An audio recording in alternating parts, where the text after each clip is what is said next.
the pellet machine in the production process. Didn't pay attention to some details will cause damage to the pellet machine.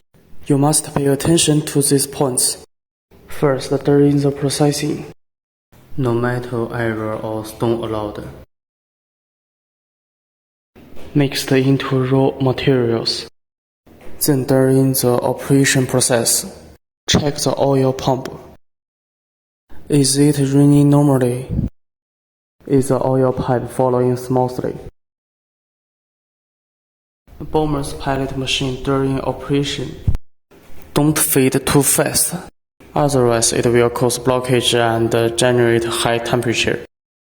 If you want to know more details, please leave a message in the comment area.